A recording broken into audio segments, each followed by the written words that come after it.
And we're live. Yes. Welcome to the webinar. We have quite a few people still joining in, so please bear with us. Maybe we'll give them about 30 seconds or a minute or so to join the call.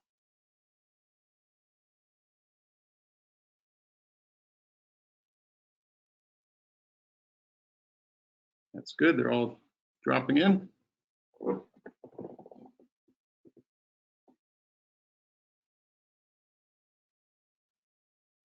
Smile, everybody.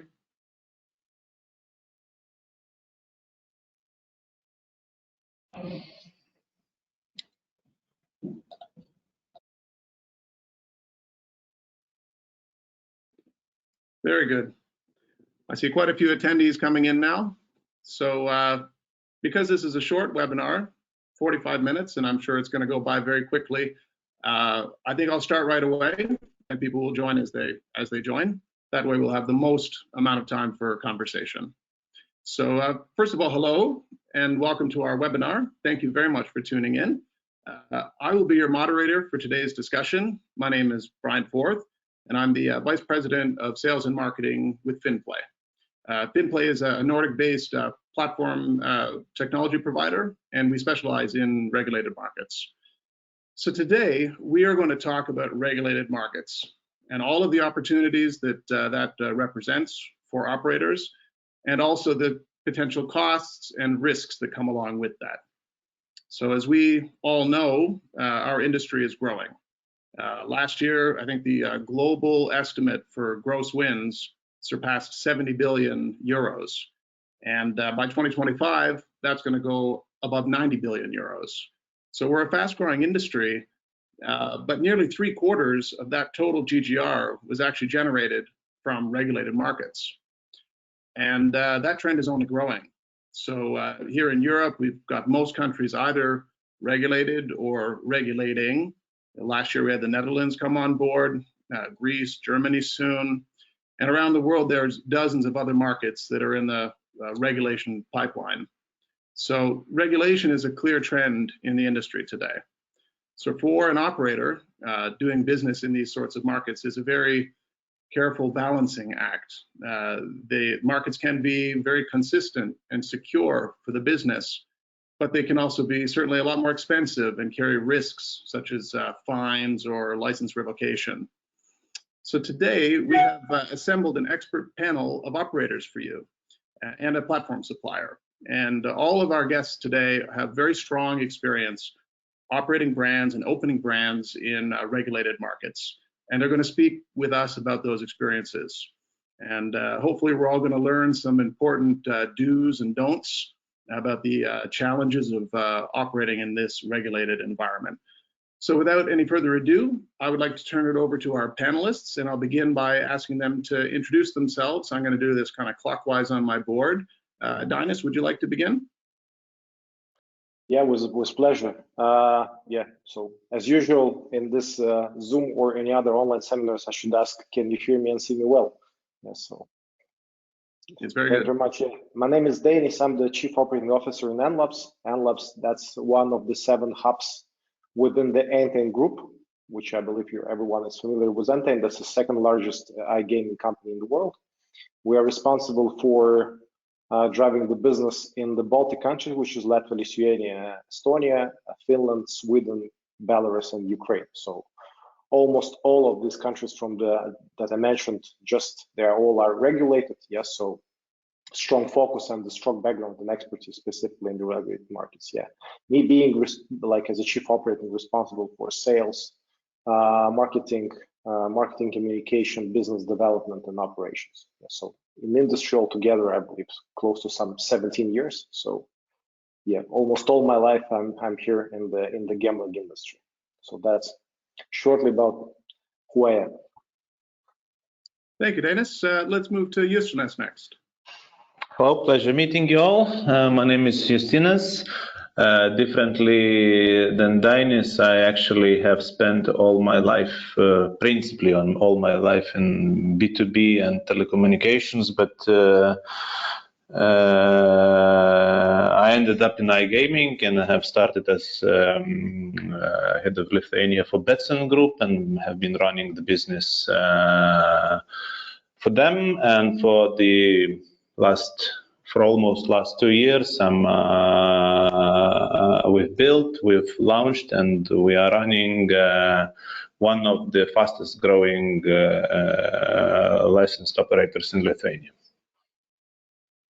Perfect. Nice to meet you officially. Bjorn, would you like to speak next? Thanks for the invite. Nice to meet you all.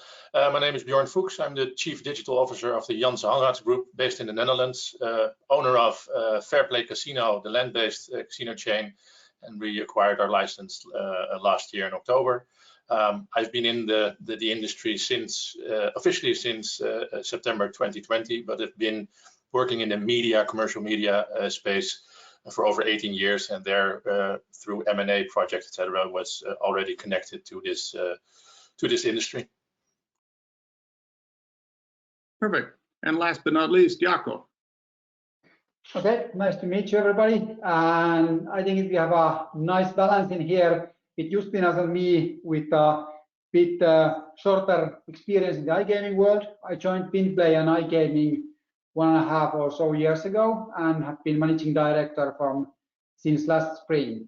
And Finnplay is a platform provider working in the regulated markets. I have said that, okay, our markets are under a arrow, which starts from Romania, bends over Scandinavia, and ends to Mexico. We are at the moment live in 8 regulated markets, and Netherlands and Lithuania were the newest additions into our platform on last year. Great. Very nice to meet all of our panelists. So without further ado, I think we can jump straight into our first question. So we have a broad range of experiences here on our panel. We've got people who've recently come into brand new markets like the Netherlands, and also opened brands in markets for the first time. So what I'd like to do is just get an overall feeling of your experience, both applying for the license and then going live, and how did that experience meet with your expectation, and what do you think you might have been able to do differently or better if you had to do it over again? And now I'll jump to the left, and we'll start this first question with Justinas. Hi, thanks. So it took us almost 8 months to build everything from scratch, in a sense, like from the day we have registered the company, and by building it from scratch, we have built the multi-product retail chain, which was mandatory in Lithuania, including betting, tote, slot operations. We've built online, we built customer support 24/7, and we went live after 8 months. But when we look back to this, within the year, the law has changed 3 times. So the first one and the most important thing marketing-wise was that we've got a total ban of bonuses, like effective immediately from 3 or 4 months. Then we got the revision of licensing process, which we have just passed. And then we've got the increase of the taxes, which are going to be effective since the 1st of July this year. So when it comes to our experience and my personal one, it's the first and the most important thing is about building the business case and to be prepared that you have to be super flexible with it. And when it comes to the investor relations, it has to be, I mean, the clear statement here is that it's not a conservative investment overall. I mean, the risks are high. The second, what we have seen with those changes is that in principle, you have to be prepared to be happy with the pessimistic version of your budget overall. And when it comes to the experience of the launch in general, like from the operational perspective, what we have seen, or what we consider as a thing we could have done better, is probably we should have waited for 2 or 3 weeks more in order to go live, but to have the best product we have in general, even though we have started with quite a decent one. But since you are new, and that's kind of the thing what I believe in marketing, that new becomes even stronger than free. You really attract lots of attention from the existing customers, like from the customers with casino experience and so on. And the MVP version never works for those. So the launch date, you have to be the best you can product-wise. So that's kind of the things we have learned the most from our launch. Perfect. Thanks for sharing. That's very good advice. Bjorn, would you like to share your thoughts? Absolutely. Expectation-wise, we were prepared for a long and challenging process because, of course, in all its elements, the Dutch market was new, both on the operator side and, of course, the government and the gaming authority side. So everybody was learning by doing. There was a lot of things were in place, and we had to set this up with a multidisciplinary team. So you need everybody on board, from legal to marketing, also your shareholders, because it is a bumpy road, and you have to expect the unexpected, as my other panelist said in his remarks. Applying for the license is one, but once you get it, parallel to that, of course, you have to be prepared for launching, and launching, of course, is mostly comes down to what you've prepared yourself with your marketing communication, with all the marketing rules and exceptions which are in place. But in our case, in the Netherlands, you are also dependent on what, for instance, the Crux Register did. So you have to be prepared to wait, and as my colleague mentioned, it's better to wait and to have everything in place properly and start in a proper way. And that's what we did when the Crux Register, when there were doubts about its functionalities. We opted to wait an extra week to get everything in order. Reflecting on what we could have done better, I think we would love to have started earlier with both getting our preparations right. It also took us close to 8 months, but it would have been nice to have started earlier. So it would be a word of advice, if one is to start in the Netherlands, start in a timely fashion and take at least 50% more of the time that you calculated. Interesting. So we have a consensus forming here about making sure you have enough time to do the launch properly. Danis, do you have anything to add to that from your experience? Yep, since like this forum is like to talk about the regulated markets and the people and the companies there, when they decide to step into the, not to go like with some course our MGA business and to take specific license in specific country, I believe that the most important part is to have this on the ground local sales or any other know-how. Yes, so most probably when you launch the business, sales maybe will go like as a third or like second step. Yes, so it starts with the legal compliance, etc. Yes, so like more business related questions. So as far as I saw, based like all the like successes and failures were completely linked to this. Yeah, when the people on the ground were like the best ones, that everything went more smoothly, and all the challenges we got, it was mostly related to like quite weak part in our chain, which was presented in the specific country. So that's when specifically when it will require like more time and more resources to dedicate. Yeah, when the people who should solve some questions or some problems being like working with the regulator or with the local authorities, yeah, they can't handle it fastly on the normal level, then yeah, then you should like put some extra effort from the central office, etc. So yes, so from my point of view anyway, like in 2022, the most important asset is the people and the team. Yeah, so if the team is strong, then everything is possible. So start with the recruitment. Interesting. It's another perspective on the situation concerning the kind of business side of things. Jaakko, what about from the provider's perspective, technology provider? Have you heard anything here you'd like to expand upon? Yeah, I think that it is the planning kind of. We did the launch on the Netherlands and Lithuania last year, and both projects kind of let's say hit the target on the timeline. But of course, there is kind of, let's say, a few gray hairs or not hair at all kind of during the project, so that there is something unexpected happening. So kind of I would like to highlight the kind of planning and preparing for those things that you cannot foresee already beforehand. It's so kind of, even though everybody is speaking about the time to market, I believe that kind of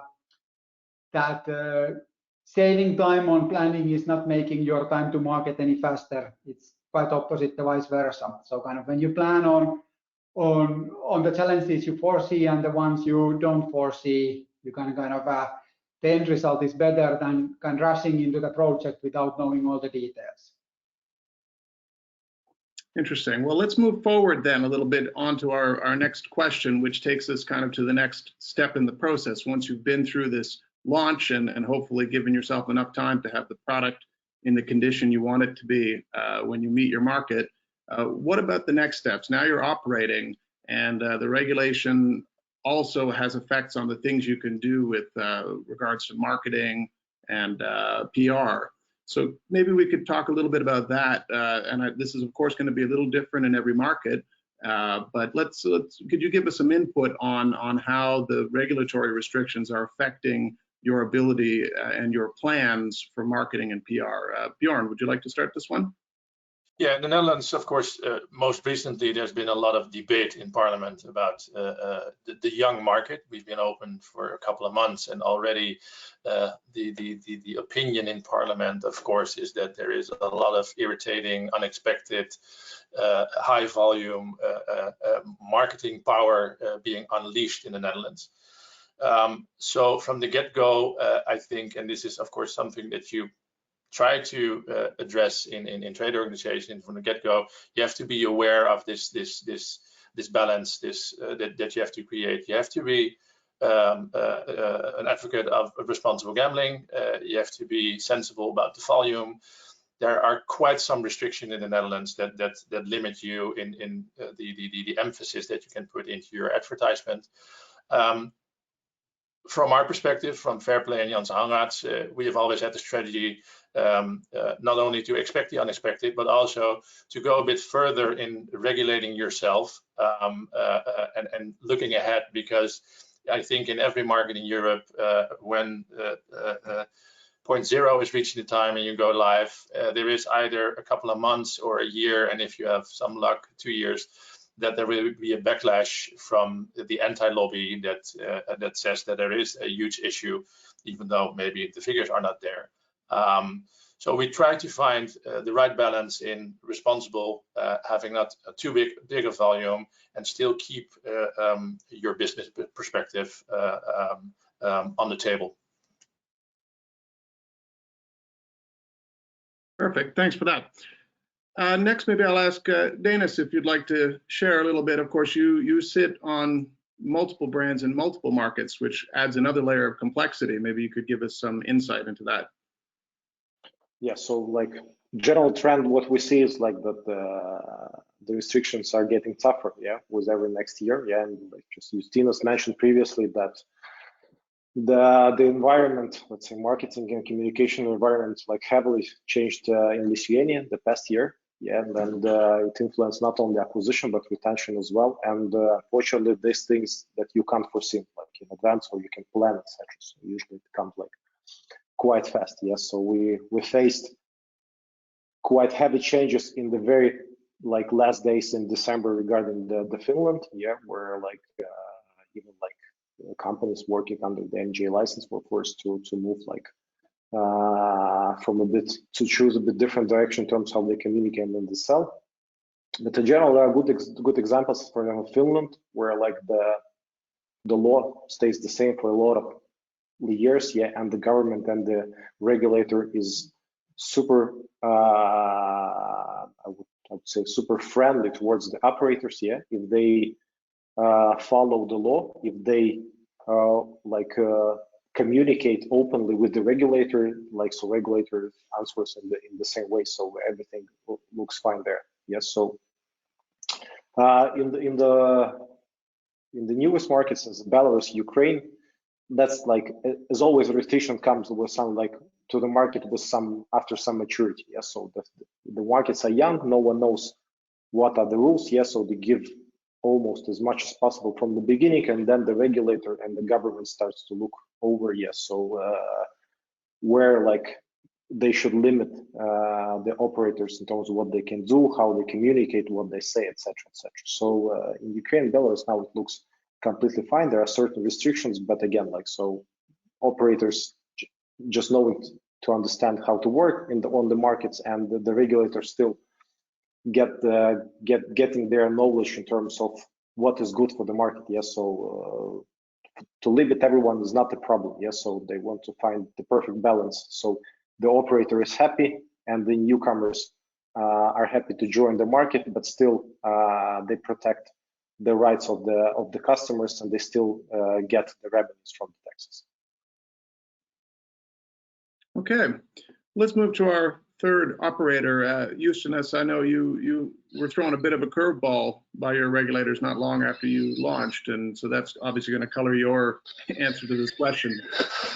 Give us some of your experience. Well, it comes from three main points.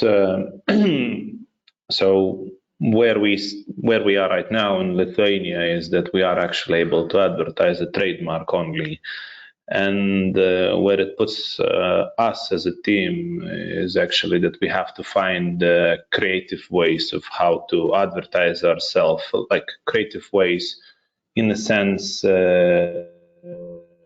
using the channels which are not covered by the traditional marketing tools. So that's one thing. Another thing, as I have already mentioned, is investment into the product. And those investment into the product and kind of new things, new features or whatever. And those, in a sense, what strategy we believe in is that we have to change our business 0.5% up, 1% up. But the principle is that we need to do like 50 or 60 things like this in order to change our business for 50 or 60%. That's kind of the way of marketing ourselves when you have huge restrictions. And as an addition to the first question, Danis' comment within the team, so what we are doing actually, usually it is that the more experience you get, the easier is to achieve the better results. Like that's the proper way. What we are discussing within the team is that the more experience we get, the harder to achieve the same result in terms of the new regulations being applied.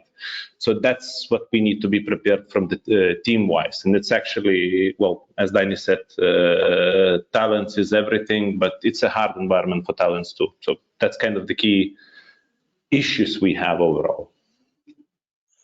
Okay, and given that kind of feedback from the operator's perspective, Jaakko, what can you add from the technology side? How can a technology provider help operators who are working in this kind of difficult environment with regards to marketing tools and optimizing their campaigns and their strategies? Yeah, I think that what Justinas said, that okay, we need to invest into product, and I totally agree. So that we need to make sure that the platform supports the marketing efforts that are kind of agreeing to regulation in the market. Are they then brand, or are they SEO related? Are they campaign related and whatnot? Or then on the other hand, if there are kind of regulatory requirements that dictate that okay, the rules are different for kind of if you are over 24 or under 24 or over 21 or under 21 and so forth, So we need to make sure that all these kind of restrictions are placed and available for our operators to use, kind of depending on the local regulation there. I think that's the key, that we need to make sure that our platform supports the operators in their daily work and making sure that they can make the best of the local regulation. Okay. Before I jump to the next question, I should ask, we want to keep this a little bit open as well. If any of the panelists have anything else they'd like to add on the topic of marketing and PR after hearing from the others, please raise your hand. But otherwise, we can move forward. We have more questions to get to. So let's touch on a topic which this wouldn't be a conversation about regulated markets if we didn't discuss responsible gambling. So maybe you could give us a little bit of perspective on how responsible gambling requirements affect your operation from kind of top to bottom. And I think we haven't given Danis an opportunity to start yet, so you're up.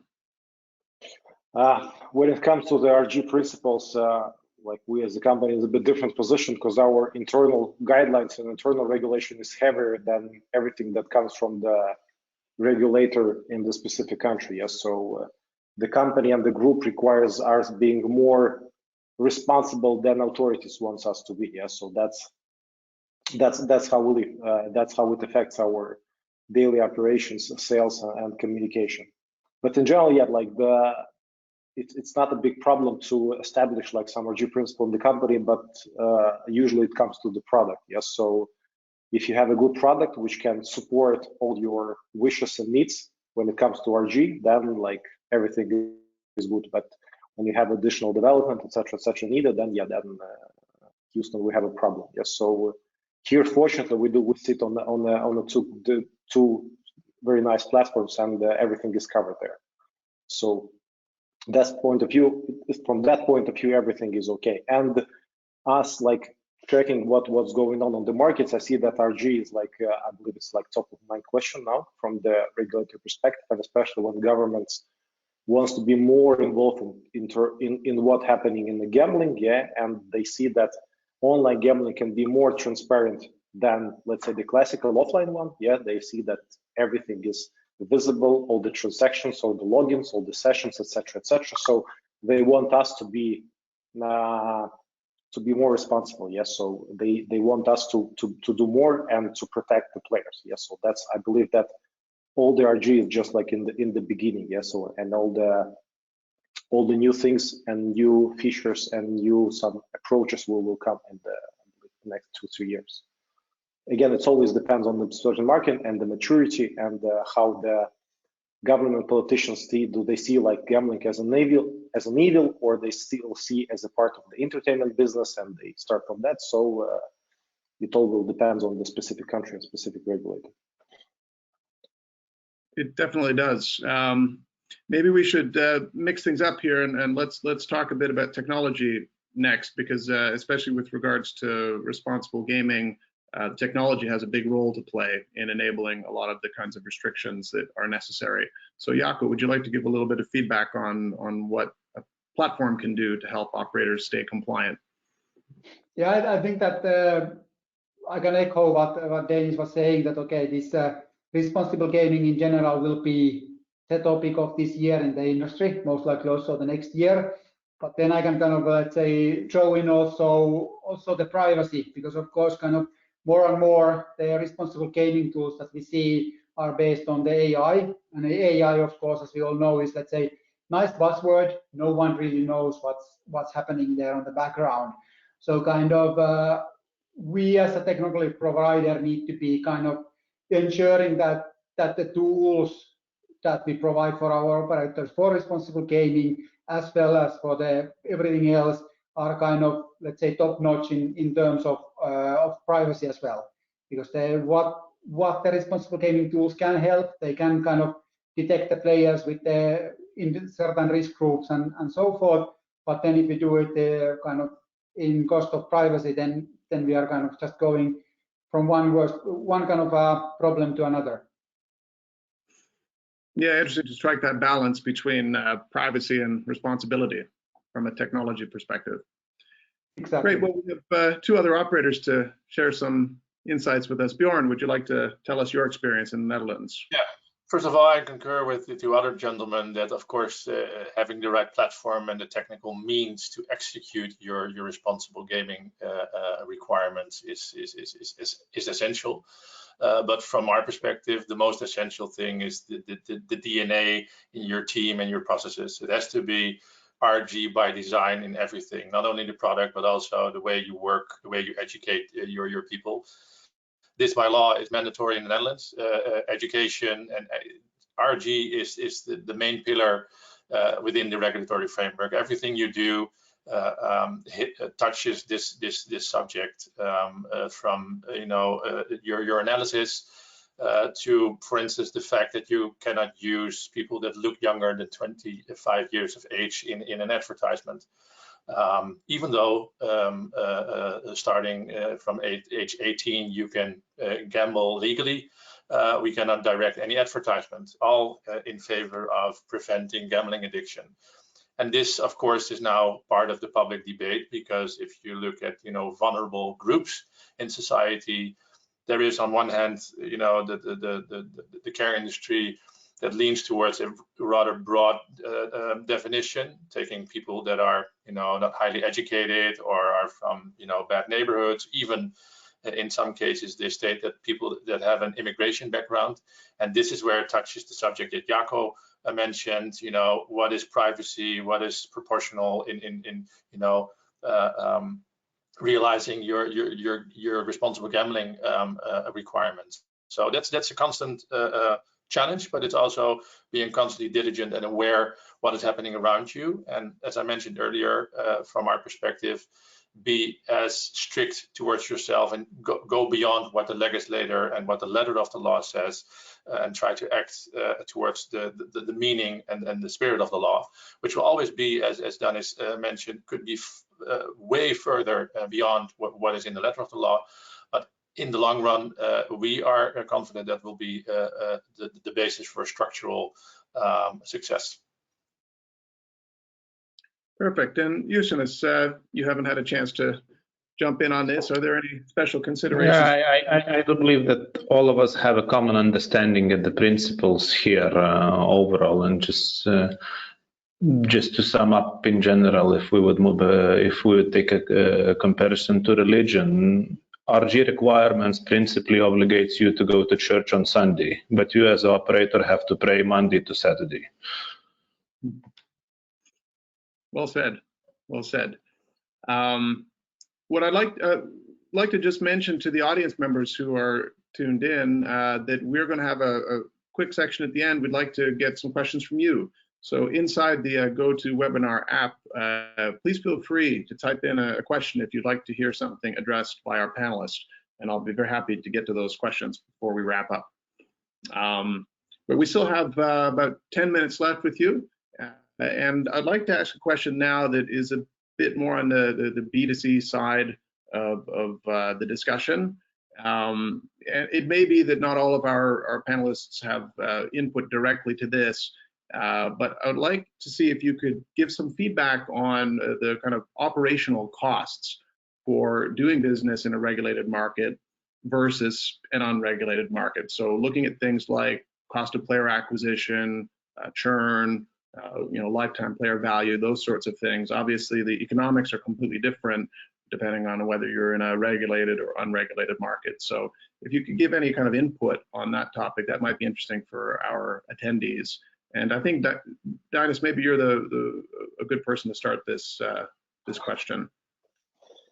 Yeah, I believe I'm the best person to start this question because we failed in all our unregulated markets. Yeah, so yeah, so in general, like mostly, like that's an interesting discussion because, like, with all my friends and the former colleagues, like usually we talk about unregulated markets and how they switch from unregulated to the regulated, etc., etc. So I see that comparing to what we had like in 2017, 2018, a very small number of the operators, like some entrepreneurs, now are going to enter the unregulated environment to start the gambling business. Yes, so the costs went up quite heavily. Yes, so the payments are super expensive. The content is super expensive compared to the regulated market. It's not that easy to get the product, good product for the unregulated market, which will have like proper support, properly built from the technical perspective. And in general, like, so we see that every next 3-6 months, additional market is being closed, like for some Curacao-based companies or MJ license. Yeah, so it's very unpredictable, and people just don't want to take additional risks by entering the unregulated market. Crypto is a bit different story, but crypto is getting more and more complicated with every next day as well. Yeah, so it's not that easy. It was like 2-3 years before. So I would say that from the cost perspective, absolutely, like the unregulated market is heavy expensive, more expensive than the regulated one. And but still, same time, there are still a competition there from the old brands, from the old guys, from the old pirates who sits on the big brands with an expertise with the traffic, etc., etc. So it's still red ocean with the very high cost. That's how I see it. Yes. So regulated market may be still red, but the costs are a bit different. Interesting. So that's even with taking into account things like licensing costs and the costs of keeping within regulation. You still think that it's kind of a weighted in the favor of regulated markets? I think so. Yeah, as part of this cost, I don't see as a cost. I see like more as an investment. Yes. So like if you buy a license on the good markets, always a chance to sell the license. Yeah, what it's quite hard to do in the unregulated. So yeah, even with taking some additional costs, yeah, I believe it's this model is more sustainable, for sure. Okay. What about, I mean, our other operators are obviously in regulated markets, and I'm not sure, do Bjorn or Justinas, do you have any experience or any just from your discussions in the industry that you'd like to kind of add in on this topic? Yeah. First of all, what you mentioned, Brian, of course, the regulatory burden in the Netherlands is a heavy toll cost-wise. General expectation, before we started, and these were also, confirmed in the industry, that just applying for your license and being compliant in the first year will cost you close to €1 million. That's just for getting to the starting line. Then what you see in the Netherlands now is that this regulatory burden is increasing because the RG requirements will be ramped up and intensified throughout the years. That will mean, on one side, of course, investing in your product in a way that you probably would not have to do in either gray markets or even illegal markets. Of course, I have to state that we do not have any illegal experience in any market. On the other hand, you also see that a lot of these things, and analyzing the Dutch law has this this intervention ladder that has a few mandatory steps that start, of course, with automated interventions, but gradually and quite fast even move towards personal intervention. So having the human contact, checking the actual state of mind of people, that will also intensify, of course, your cost of manual labor. The other thing that's happening now with regards to advertisement and RG, the government is aiming for a ban on untargeted advertisement in the Netherlands, which of course will diminish the possibilities of acquisition, thus having a lot less supply of channels, which will ramp up the price of those media channels. Of course, I have to state also that in the Netherlands we had this unique situation, or maybe expected for some, that a day before the market opened, the Dutch government forced the current foreign operators that were here passively to black out. So this, of course, freed a lot of market potential that was kind of a plus. So I think towards the second quarter of this year, we'll have a realistic view on the market with all operators on the market, and then it will be more clear what the actual parameters will be. Perfect.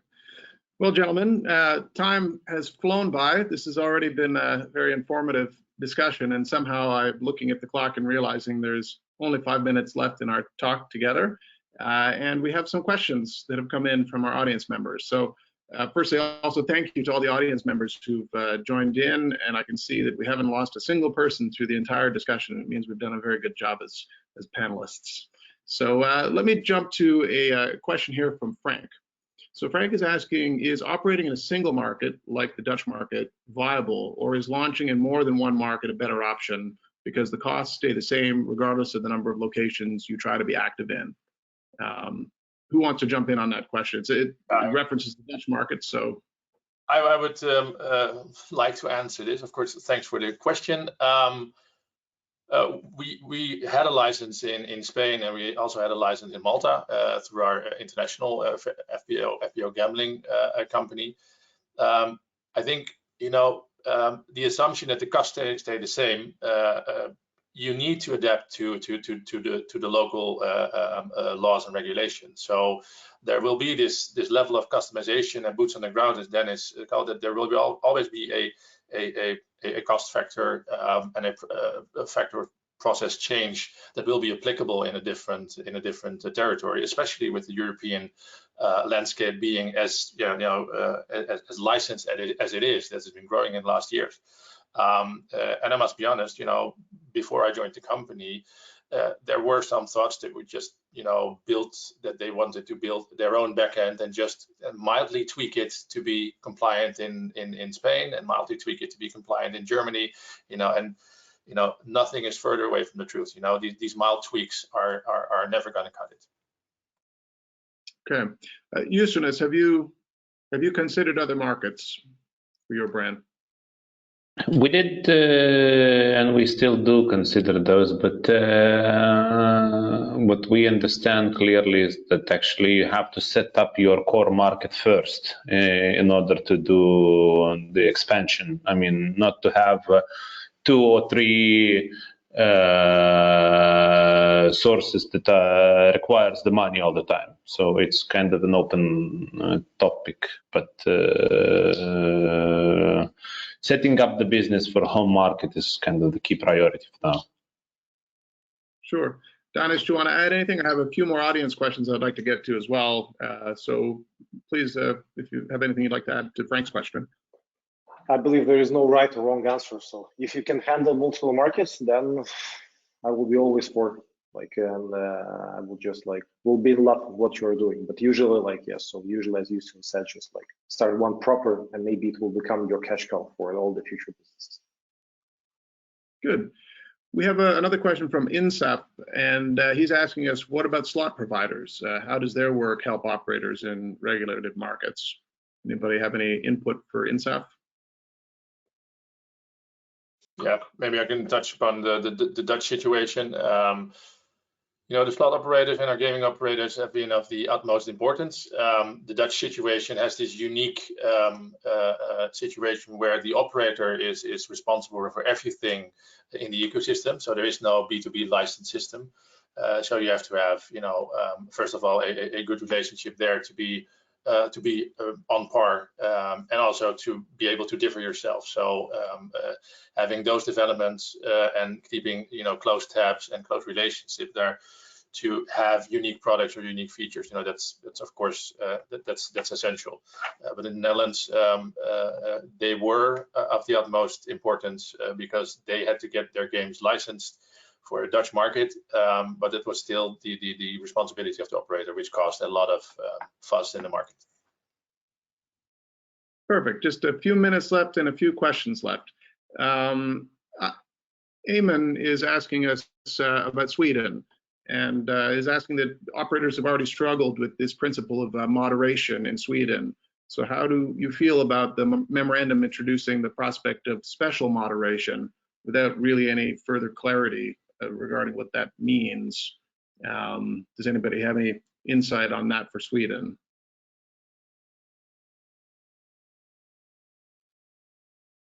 Not on Sweden in particular, but I think, you know, special moderation, you know, it's always, you were talking about balance, and it is, of course, a known fact that legislation and politics can always lag towards reality and have these ideas that are not pragmatic or effective. And eventually you see this reaction in most political arenas that let's just set up these additional rules, and a year after the market has adapted, it seems that there is no effect. So it's, you know, again, very important to stay in dialogue with politicians, with gambling authorities, to together get a proper ecosystem with the proper moderation and rules.